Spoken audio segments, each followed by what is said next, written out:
In this video, we're going to be breaking down the This Is The Way squad box for Atomic Mass Games Star Wars Shatterpoint.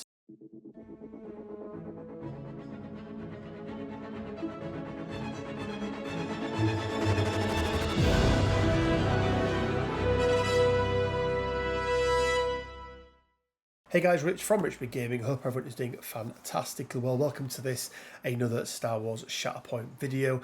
And in this video, we're going to be breaking down probably the first of a few box reveals that were kind of leaked. I'm not sure if they should have been leaked or not been leaked, but we're going to start off with the Mandalorians.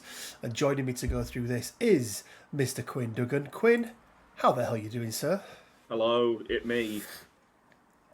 Yeah, these went on YouTube like late last week, over the weekend, didn't they? Yeah.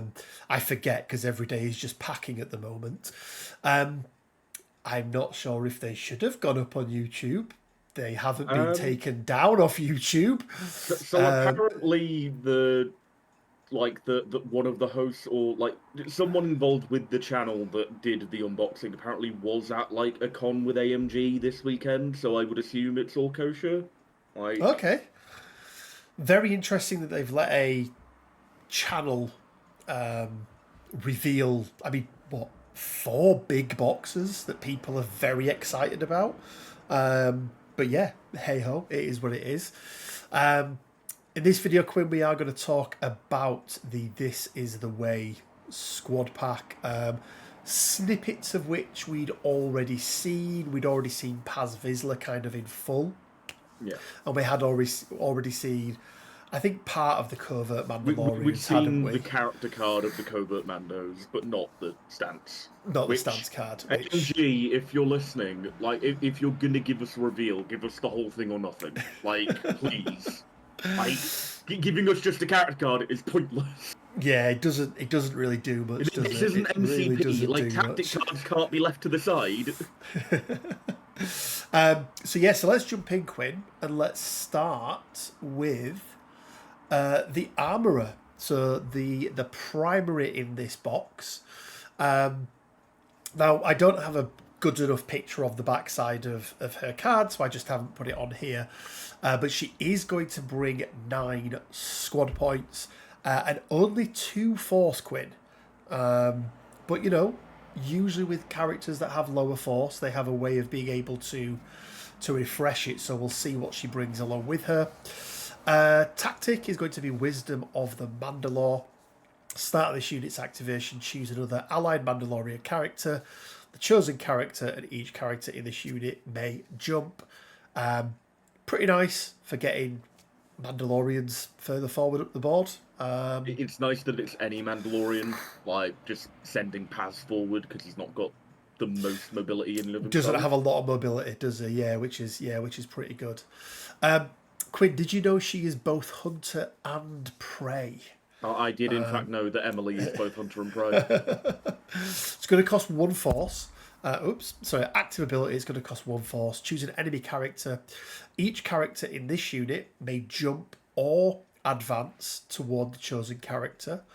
After all moves are resolved, if 1 or more characters in this unit are engaged with the chosen character, this unit and the chosen enemy character gain expose. That's pretty nice.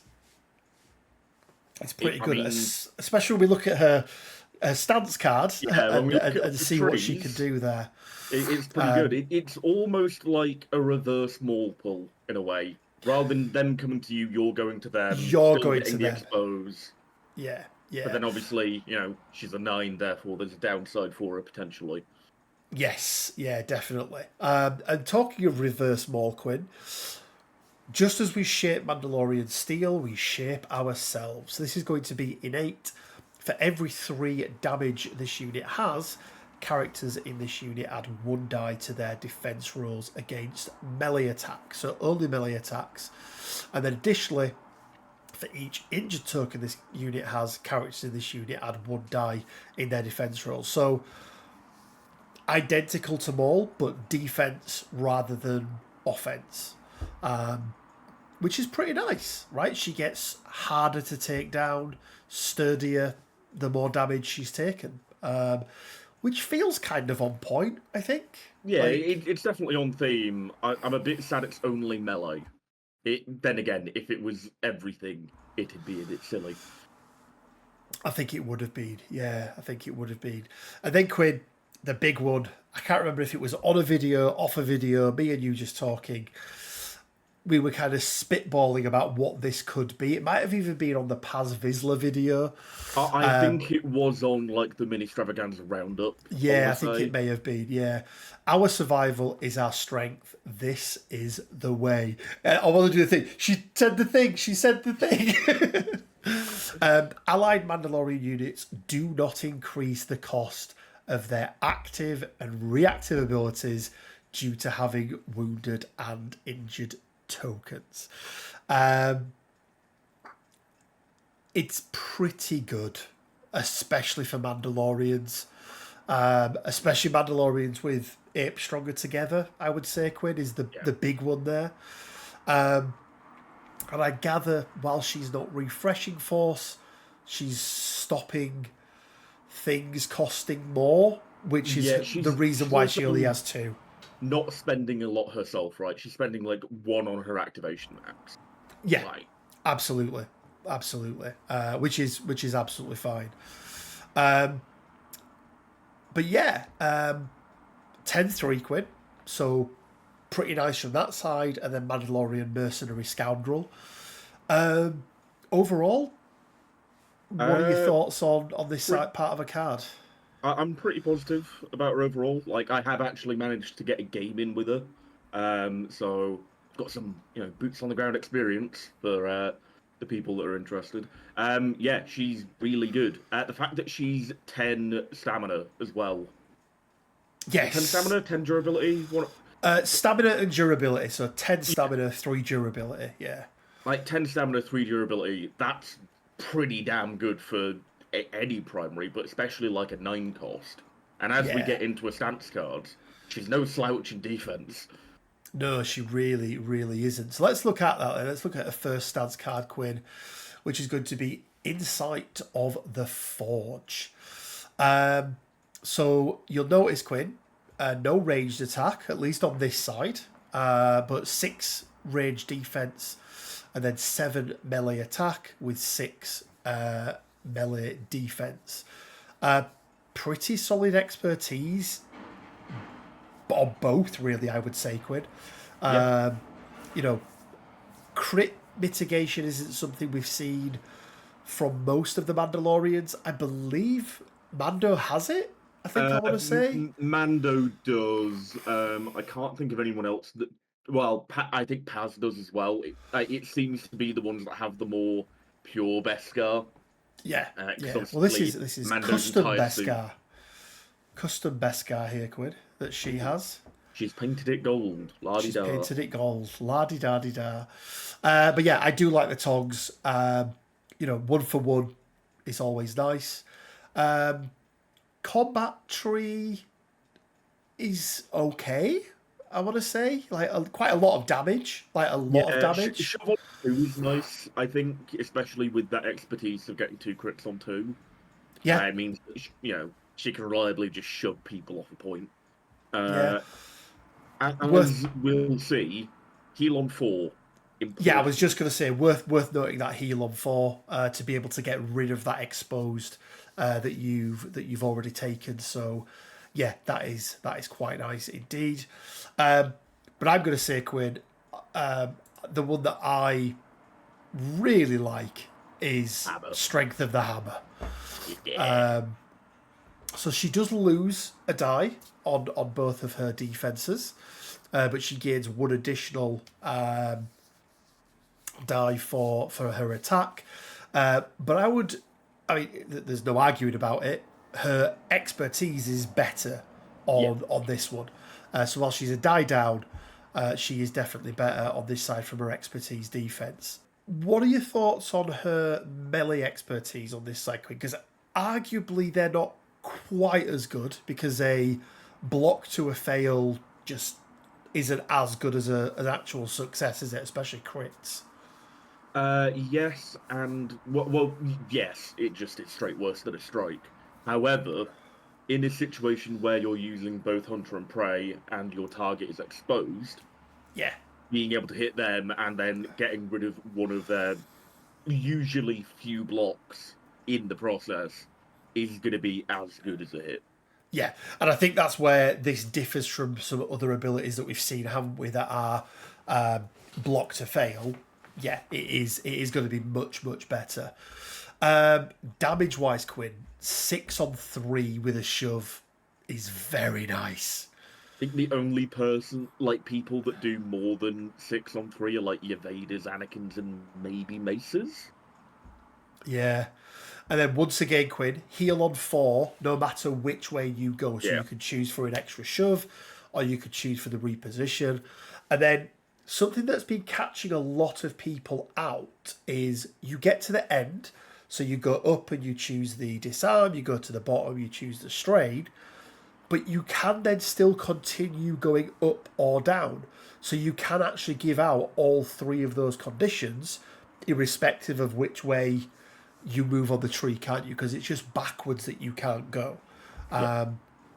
So actually much better than what it initially looks like. It looks like it's like, I think people were thinking it was like 6 steps at the most, whereas actually she's got 7. Yeah, and it's 9 damage at the end of those 7 as well, which is pretty spooky. With a strain and a reapply of that expose that you've just had. So, you know, probably not long for this world if she full trees you, put it that way. Overall thoughts, Quinn, because we've been talking about how Mandalorians really needed this box to become a fully fledged affiliation or faction. Yeah. What are your thoughts on her and how she sits alongside what is probably, you know, going to be Din Djarin for the most part, at least in the early days? I don't think it is Din, personally. Just because if you're taking Din, your only other Mando option is Sabine. Oh, so you think it's going to be maybe a Maul with Commando? Sorry, Maul with Bo-Katan or something like Yeah, that? so the initial list that I ran was this box in addition to Maul, Bo, Super Commandos. And now having played a game with that, I think actually it might be better to run Ahsoka, weirdly enough. Wow. Yeah, Ahsoka's found a just spot. because of that little bit of extra defensive movement that she does, meaning that you can just really hammer home like that maneuverability of a Mando strike team. Is just you can be everywhere. It's really Yeah. strong, and also the heals are definitely appreciated. I feel. Yeah, absolutely. Especially when we get to some of the other ones, we'll see. Let's go over Paz again, Quinn, because it is worth sort of, you know, just for this video, rounding out the box. But, you know, we have been through once before. So he is going to be a 5 cost. Yeah. So he is the 5 cost, which means obviously the coverts are going to be the 4. He's an 8/3, but we'll see why he has that 3. We are Mandalorians. Each allied Mandalorian may remove 1 damage or 1 condition from itself. Then each allied Mandalorian supporting unit, supporting character within 4 may jump. So it does a lot, doesn't it? That tactic. It's pretty darn good. Especially the condition. I really like the ability to remove a condition. It's really good. I'll cover the rear. Reactive that will now only ever cost 1 if you're playing him with. And this is the thing that all of these things just become better and better, don't they? When you know they're not going up in cost. When an enemy character makes an attack targeting an allied character within 2, after the effect is resolved, this unit may use this ability. If the unit's active stance is heavy firepower, he may jump and then may make a 5 dice attack targeting the attacking character. So a clapback, but a clapback from somebody else, which I don't think we've seen off the back of just an attack before. We've obviously got them from being KO'd. We've kind of got it with Dooku, I guess. Yes, yeah, because if there's no strikes left on the If there's hit, no strikes left, then he can, go in, get a hit off. but this is also any attack rather than just a melee, because I think Dooku's is just melee, isn't it? Dooku, I don't know if it has to be melee. I know that the target has to be within two of them. Interestingly enough, Paz does have a stance where this just doesn't work. He does have a stance where this doesn't work, and it has to be a ranged attack. So yes, he's got the jump beforehand, but if he's got a pin or something like that, he's not going to be. If he's got a pin and he's engaged, he's not going to be able to get this off. Go. There are too many. This is the way. When this unit becomes wounded by enemy attack, after the effect is resolved, this unit may use this ability. This unit gains 2 injured tokens, then it removes 1 wounded token, all damage, and 1 condition from itself. Now, that part we've seen many times before, but the kicker here is then make a 5 dice attack. Now, when we broke down this card originally, Quinn, we said, whilst it shows 0 cost for the Force here, this will always cost 1, because the time he uses this is when he's wounded, so therefore everything goes up by 1. This will still cost 0, which is quite nice. And obviously this is the reason why he has that 1 extra durability, isn't it? To sort of make up for the fact that he has this there, a little bit like Zeb has, isn't it? Yeah. And then rounding it out, Quinn, Descendant of the Great House Vizsla.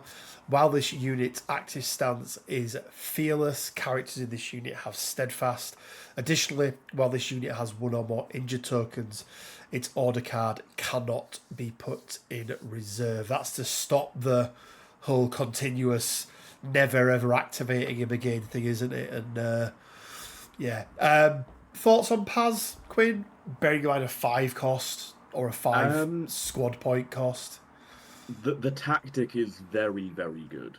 Being able to turn around and be like, yeah, all of you heal, but also early doors, having him as like a first or second activation to move all your supports forward feels very good. Quite nice, isn't it?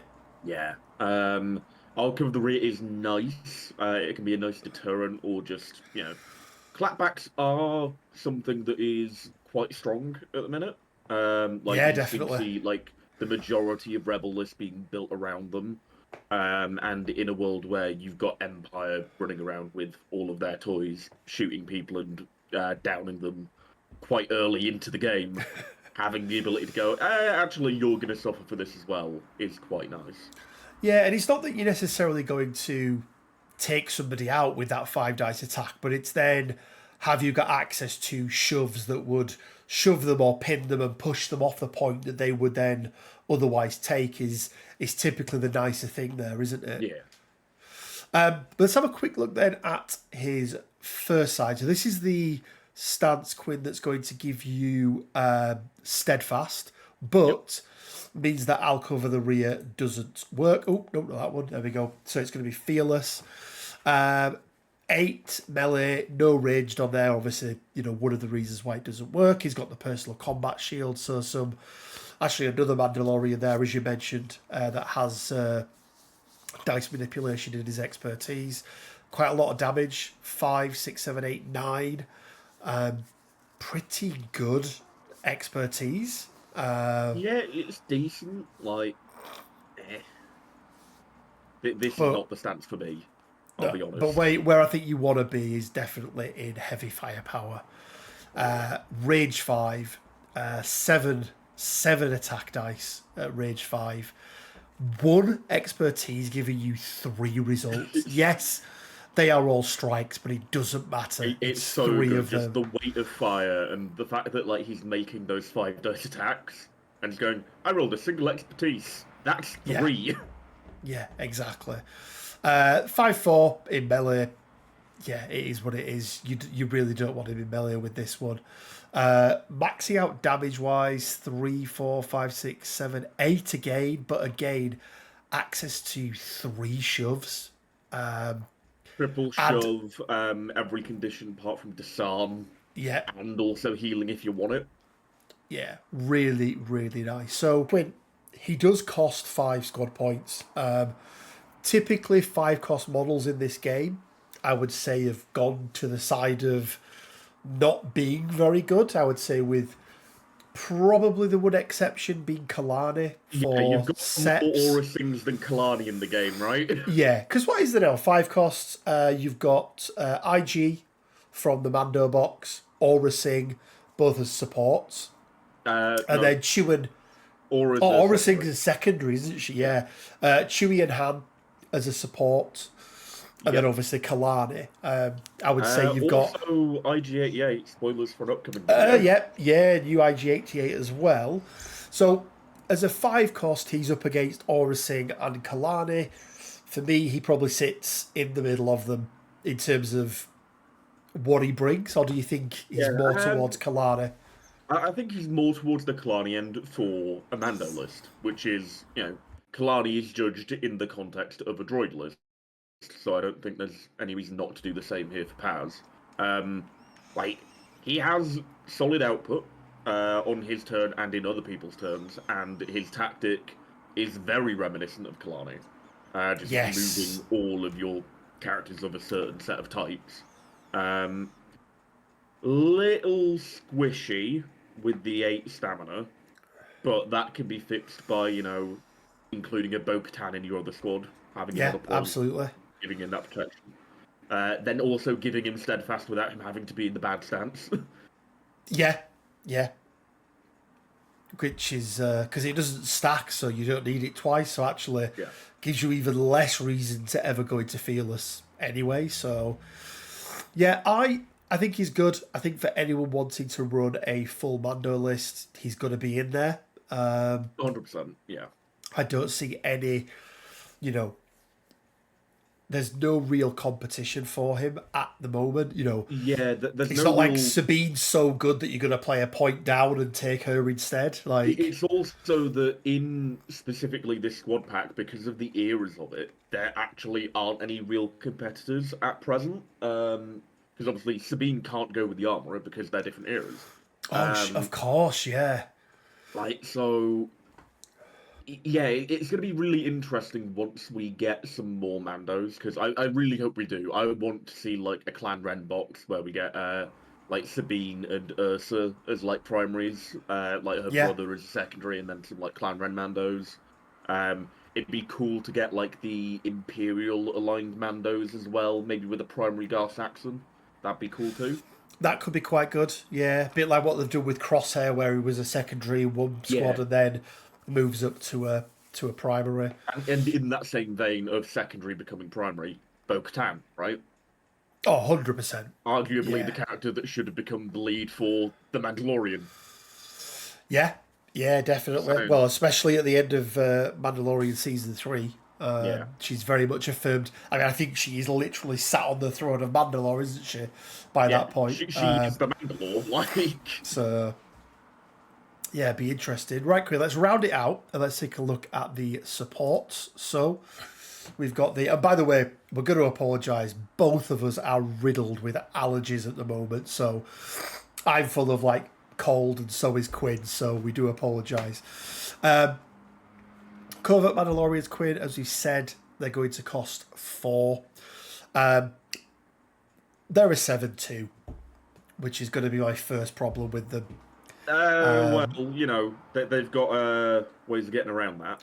They do, but they're still a 7-2. But anyway, jetpack, it's going to cost 1. We know what jetpack does. Mandalorian armaments, so it's a 0 cost active, which you don't see a lot of, do you, in this game, Quinn? Most active abilities are, they cost 1 from the off. I mean, yeah, it's typically the reactives that start as 0 and then go up in cost, right? Yeah. Yeah, so this is really nice, especially again, coupled with the armourer, it's only ever going to be 0. Choose one of the following effects. Sharpshooter 1 or Impact 1. That's quite nice. Takes what the other two do, and puts them together, which is always nice. 8 stronger together, Quinn. We've seen it many times before. Interesting that these are the only ones in this box that have access to it. But this reactive is made infinitely better with the fact that it'll never cost anything more than 0. Yeah. Which is just so good. And then our secrecy is our survival. This is the way. While this unit's order card is in the order deck or reserve, characters in this unit have protection, which is nice, especially when you choose to move them up, either with Paz or with the Armourer. So they are a little bit further forward. Early doors, it just gives them that little bit more survivability, doesn't it? Still not convinced it's enough. Being a 4 cost, but yeah. I mean, you say that. You've got Clan Kryze at 4 cost as well, and I believe they're 7 stamina. Yeah, and I don't think they're good enough either. Well, there are a number of things that these guys have over the Clan Kryze, as we'll get into with the stats guard. Yeah, so let's take a look at that then. And then obviously Mando, Merc and Scoundrel, pretty standard. Our adherents of the way. You've got the Vestar 35 blaster pistols and the Vibro blades. They're going to be 5/5 for any type of their attack. Obviously, that's going to go up to 7/7 for the vast majority of attacks that you make. And then 4/5 for ranged and melee defense, respectively. Standard Beskar armor, Quinn, so 1 for 1, 2 for 2 plus. Yep. But a pretty decent tree, to say the least. Decent tree. Those ranged expertise are what I'm interested in. Like, compared to the Clan Kryze, it is a joke how much better these guys are. With how good these guys are, it is now my opinion that once we get, that first balance pass that we're kind of expecting this year of the game, typically the second year that they do it if we're taking MCP as the standard. They're going to have to bring the Clan Kryze Mandos up to code because they're just so much better. Yeah, they're definitely by the wayside as well at the moment, aren't they? Yeah. That 2 for 1 is so good. 2 for 1, 3 for 2. You are happy to roll expertise with these guys. I think that is nowhere near as true with the Clan Kryze because they're getting 1 for 2 or 2 for 4. That's not great. Even their melee expertise is better than Clan Kryze. Yeah, definitely. So overall, Quinn, I mean, it's hard, isn't it? Because then you see Dark Troopers and you're just like, well, what, Dark Troopers, the support that should have been a 5? Yeah. But even some others, even the new ones in the Crosshair box, are stupidly good. It's hard, isn't it? Because yes, compared to the other 4-cost Mandos, they're good. But compared to other 4-costs in the game, I don't think they stack up as much. More because they are, I think they're so easy to take down, even with that protection. I just don't think it does enough for them. But yeah, I think the best way you're probably going to have to mitigate that is probably just sticking Paz next to them and going, yeah, you can try and kill them, but equally, I'm going to hurt you for it. Yeah, if you hit them, it's going to hurt you back. Yeah, you're right. You are probably right there. So overall then, Quinn, what are your thoughts now on... Let's talk about the faction of the Mandalorians. You mentioned you've already played a game or 2 with them. You sort of already mentioned that, you stayed away from Din Djarin and went down the... I think, was it Maul route? But you think maybe Ahsoka's a better I went fit? for the Clone Wars Mandos just because I think having more Mandalorian support in the strike team is more valuable than having another Mandalorian primary. Obviously, that will change once you can actually have access to a full Mandalorian strike team, because then there's no reason why you wouldn't. But given the choice between having Din and a Mandalorian secondary in the form of Sabine, or having, one of the supports and one of the secondaries from the Clone Wars era with like a splash primary, I think you just get more Mandalorians on the ground if you go the support route.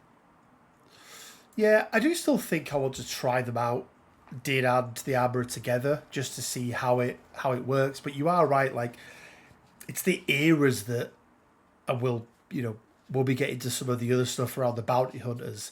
Yeah. It really is the eras of some of these characters that you just look at and go, but you were around at this time and this time, and like why the hell is Cad Bane in the Clone Wars? He operates Well- all the way through into New Republic.